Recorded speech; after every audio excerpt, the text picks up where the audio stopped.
Antikristo na maghahari sa buong mundo at uupo sa templo ng Diyos. Ang pag-upo ng Antikristo sa templo ng Diyos ay isang propesiya sa Bible na magaganap. 2 Thessalonians chapter 2 verse 4, kakalabanin niya ang lahat ng sinasamba at tinuturing na Diyos ng mga tao at itataas ang sarili sa lahat ng mga ito. Uupo siya sa loob ng templo ng Diyos at itatanghal ang sarili bilang Diyos. Sa pag-upo ng Antikristo, siya ay kikilalaning Diyos sa tindi at galing niyang magsalita, sa tindi ng karisma niya at kung paano siya magbibigay at papakita ng mga himala. Sa panahon ng kanyang paghahari, maraming madideceive at marami po mawawala sa pananampalataya. Ito ang propesiya sa pag-upo ng Antikristo sa templo ng Diyos na maghahari sa buong mundo.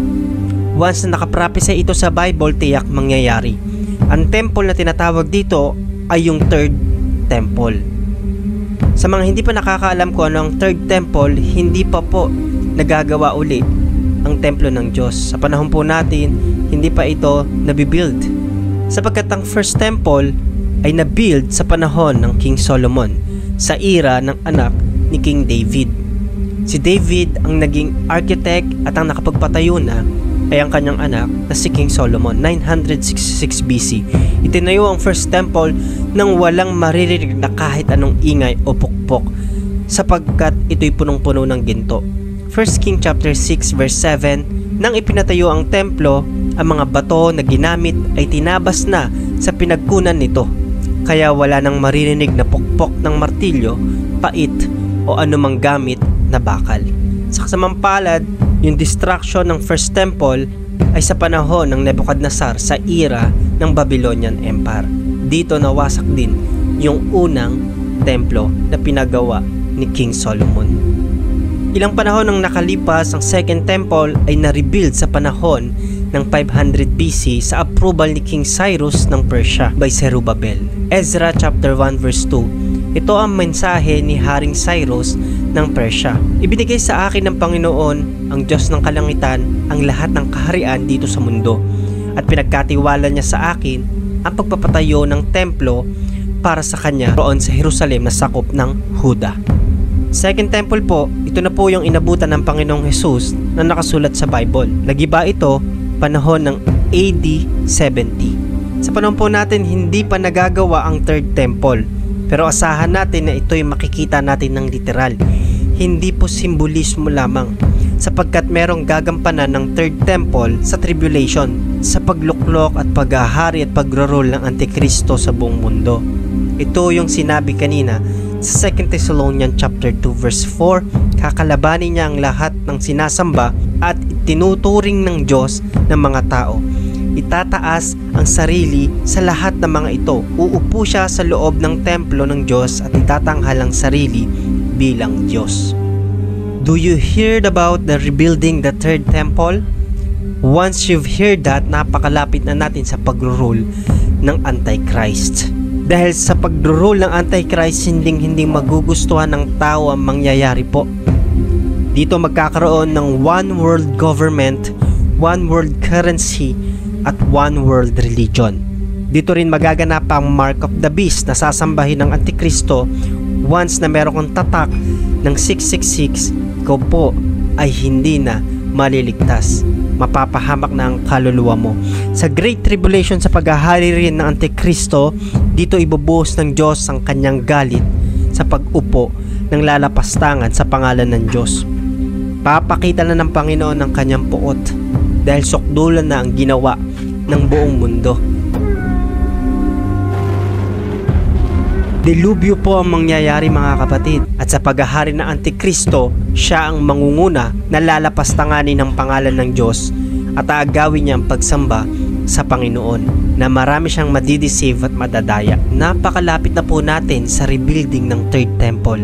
Kung narinig nyo na yung balita sa red heifer o yung pulang baka na inahanda at ino-offer sa preparation ng third temple, meron na po, mga kapatid, Kung nabalitaan nyo na po mga kapatid yung preparation for building the third temple, yung Passover sacrifice, yung 100 people na lalaki na nagmula po mismo sa dugo at lahi ni Aaron, yung mga unang matataas na saserdote, yung meron na pong mga kasuotang pangpari na nakalagay mismo sa Bible, mga kagamitang espesyal na inahanda sa templo.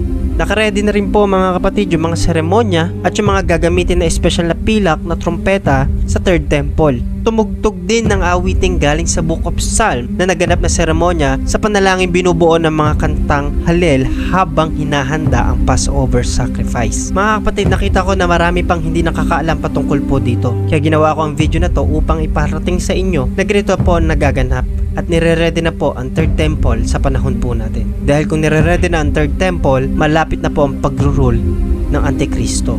Pero bago po dumating yon mga kapatid, darating muna ang Panginoong Jesus. Sa araw na iyon, ang Panginoon mismo ang bababa mula sa langit kasabay ng malakas na utos. Maririnig ang pagtawag ng punong anghel at ang pagtunog ng trompeta ng Diyos. Ang mga namatay na sumampalataya kay Kristo ang unang bubuhayin. Pagkatapos, ang mga buhay pa sa atin sa araw na iyon ay kasama nilang dadalhin sa mga ulap para salubungin ng Panginoon sa himpapawid. At makakasama natin ang Panginoon magpakailanman. Sapagkat kitang-kita na ang napakahalay na behavior ng mundo. You need to know about this. We are in the last days. Great persecutions of the churches and saints, massive wickedness, betrayal, loss of faith, maraming tumatalikod at nanlalamig sa pananampalataya, mga natural disaster, at napakaraming pagpapahayag ng salita ng Diyos. Jesus is coming soon and very soon. Be faithful stewards. Mga kapatid, marami na kayong mababalitaan patungkol sa one world government, one world currency, one world religion.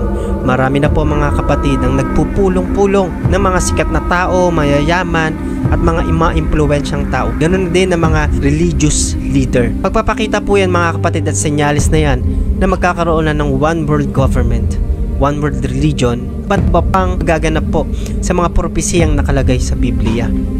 Kung mapapansin nyo, grabe na rin po yung pagpapahayag ng salita ng Diyos. Kasama po yan mga kapatid sa propesiyang nangyayari na po sa mundo natin. Kalagay sa Matthew chapter 24, bago dumating ang Panginoong Jesus, magaganap po ang mass evangelism. Kahit sa mga ibang bansa, mga missionaries po. Ganoon na din sa social media, laganap na po. At sa tulong ng salita ng Diyos, ang banal na Espiritu sa paggabay niya sa atin habang tayo po ay lumalakad sa pananampalataya, patuloy po tayo lumakad sa kalooban ng Panginoon. I hope nakakatulong ako sa iyo kapatid sa pagbibigay ng impormasyon na ito, matransform yung puso natin at yung isipan natin kung tayo pa ay nakakagawa ng kasalanan, sapagkat malapit na po ang paghuhukom ng Panginoon. Patuloy na mangusap ang Panginoon sa puso at sa buhay mo, at ma-share natin ito sa ating mga mahal sa buhay, kakilala, mga katrabaho, sa bawat nakakasalamuha po natin, na ang Diyos po, minamahal tayo. We are in the last days. Thank you sa lahat po nakarating sa huling part ng video ito. Kung meron kang tanong at meron kong gustong sabihin, comment nyo lang po sa comment section. Hindi ko na po mga kapatid ma-replyan at makita ang mga messages. Napakadami na po. Ganon din sa comment section po. Hanggang maaari binabasa ko po yan. Hindi ko na lang ma-replyan. Salamat po sa inyong pagtangkilik at pag-share po ng mga videos natin. Huwag niyo po kalimutang mag-like, mag-follow kung napapanood niyo po ito sa Facebook page po natin. At kung sa YouTube channel naman po, huwag niyo po kalimutang mag-subscribe at i-click yung notification bell para updated po kayo sa mga ganitong klaseng content na inire-release natin. Salamat po uli mga kapatid. Hanggang sa susunod na pagkikita po natin, ito ang inyong lingkod, Pastor Gab Bueno. God bless you po.